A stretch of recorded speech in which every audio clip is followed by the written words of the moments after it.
Shalom Teens, perkenalkan nama aku Livia Valeri dan hari ini aku akan membawakan sharing mengenai reflection.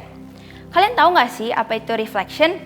Kamu nanya, kamu bertanya-tanya, apa itu reflection? Aku kasih tahu ya.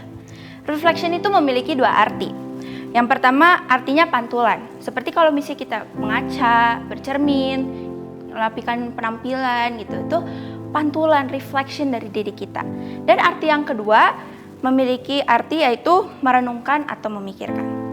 Kalian pernah gak sih teman-teman mengalami masalah dengan seseorang yang sampai kalian itu gara-gara dia aku begini, gara-gara gini aku begitu, gara-gara dia aku begini, gara-gara dia, gara-gara dia, gara-gara dia, semua gara-gara dia. Padahal kalau kita punya masalah dengan seseorang itu gak 100% salah dia loh. Kita tuh pasti ada partnya yang memicu masalah tersebut, walaupun cuma sedikit, tapi sedikit itu masih ada tetap. Nah, dari itu kita tuh kadang harus merefleksikan diri dan melihat pemicu masalah tersebut. Dalam kisah Yesus dan Beelzebul pada Matius 12 ayat 22 sampai 37 menceritakan seorang Farisi yang memfitnah Yesus bahwa Yesus mengusir setan dengan kuasa setan lainnya yaitu Beelzebul. Tanpa kita sadari gitu ya guys. Kadang tuh kita mirip loh sama orang Farisi. Kita tuh suka menuduh orang, atau kadang-kadang kita suka mencari kesalahan orang. Nah, setelah kejadian itu, Yesus itu menanggapi pernyataan tersebut. Nah, pernyataan ini yang Tuhan Yesus sampaikan bisa kita pelajari nih. Dari ini aku punya 3 poin yang aku singkat menjadi trees atau pohon. Nah, poin yang pertama yaitu truth. Seeing the truth atau melihat kebenarannya dan menyadari fakta-faktanya. Bisa kita baca dari Matius 12 ayat 25 sampai 26. Aku bacain.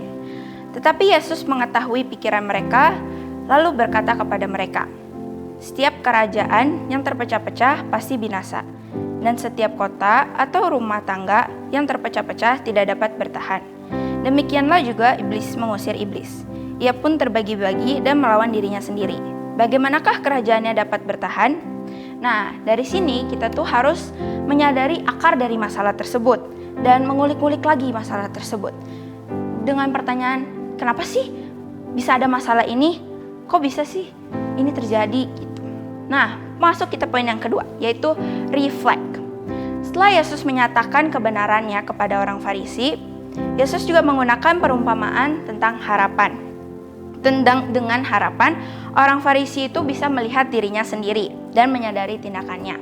Yang bisa kita baca pada Matius 12 ayat 33. "Jikalau suatu pohon kamu katakan baik, maka baik pula buahnya. Jikalau suatu pohon kamu katakan tidak baik, maka tidak baik pula buahnya. Sebab dari buahnya pohon itu dikenal." Nah, dari perumpamaan pohon ini, secara tidak langsung Yesus itu menyindir orang-orang Farisi yang memfitnah Yesus mengusir setan dengan kuasa setan lagi. Setelah menyadari, kita juga harus merenungkan dan memikirkan tindakan kita. Nah, kita masuk ke poin yang terakhir yaitu self-aware atau sadar diri. Bisa kita baca di Matius 12 ayat 34 yang berbunyi, "Hai kamu keturunan ular beludak, bagaimanakah kamu dapat mengucapkan hal-hal yang baik, sedangkan kamu sendiri jahat? Karena yang diucapkan mulut meluap dari hati."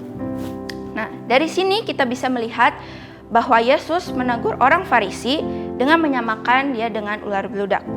Semua tindakan yang kita lakukan tuh kita harus sadar bahwa semua tuh ada cause dan ada efek.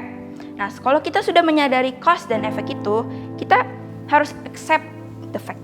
Gitu. Dalam kondisi ini kita harus sadar diri dan juga rendah hati. Nah, kesimpulannya adalah marilah kita saling merefleksikan diri dibandingkan menuduh orang lain terus-menerus. Nah, aku akan menutup firman Tuhan pada hari ini dengan sebuah quotes. "Self-reflection is scary, but necessary for growth." Terima kasih semuanya. Tuhan Yesus memberkati.